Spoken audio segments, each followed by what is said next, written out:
السلام عليكم.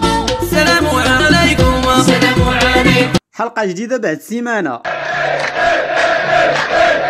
أول حاجة مبروك عواشركم، لا مبروك رمضان، واسمحوا لي حيت ما قلتهاش في الحلقة اللي فاتت حيت أصل الحلقة مسجلة قبل رمضان. مبروك رمضان، مبروك عرفناه، هو أصلا ديما مبروك، نتوما اللي جاي بدا قرب يمدن. اليوم جيت ندوي على واحد القضيه اللي شغله الراي العام العربي لحد الان، واللي دابا في الوقيته انت اللي هاز فيها بيسي ولا التليفون كتفرج فيا، هاد القضيه مازال واللي هي القضيه الفلسطينيه. وكما كنديروا في كل حلقه غنجاوبوا على الاسئله اللي ديما كتطرح في الدروس.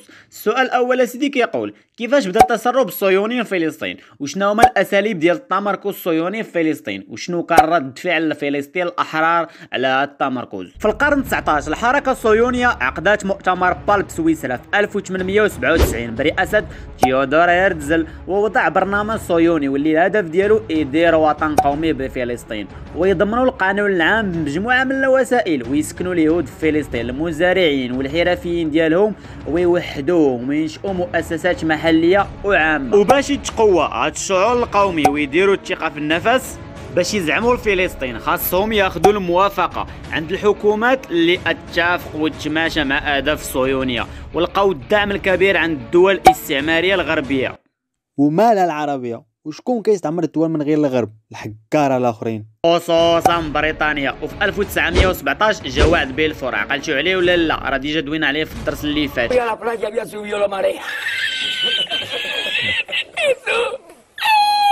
واللي غيعطي وعد اليهود يديروا وطن قومي بفلسطين. اسكا كنت تما راسك.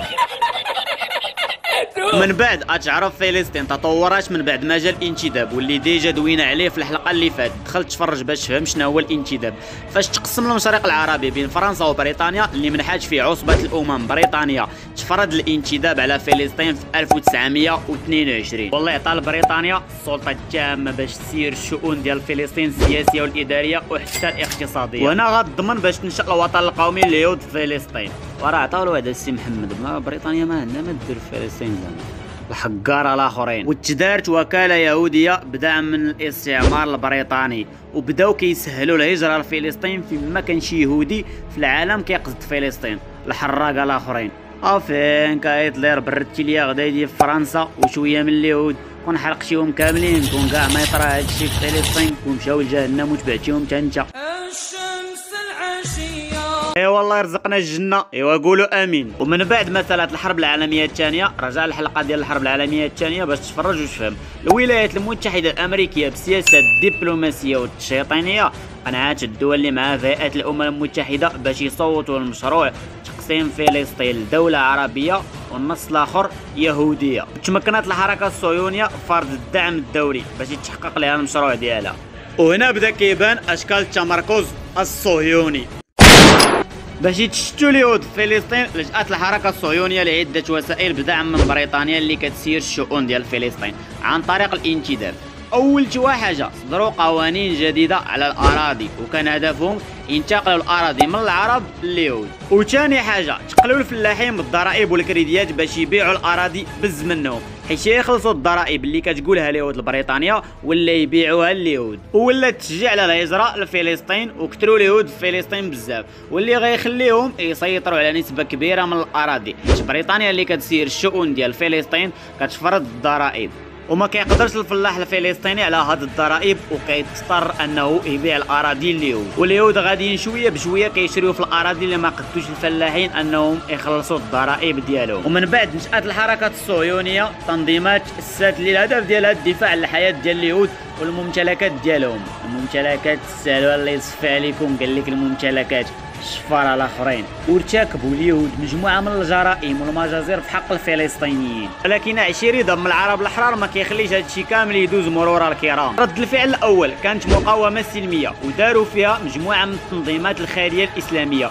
وجمعيات مقاومه الصهيونيه زعما خرجوا غير بالخطا. ثوره القدس في 1920. اما في 1925 دارت مظاهرات رافضه زياره بلفور اللي وعد اليهود يديروا وطن قومي بفلسطين، ودارت اللجنه الوطنيه المؤتمر الاسلامي المسيحي، واللي اعتمدت على الخطابات في المساجد والكنائس ونظموا مظاهرات ووعات الناس ان الهجره اليهوديه لفلسطين راها خطيره، وخاصه الفلسطينيين يتضامنوا ويديروا يد في يد. وتم التعريف ديال القضيه الفلسطينيه على المستوى العربي والدولي، ومني ما نفع الخاطر اتجبد السلاح ما كاين ما ولا كنايه.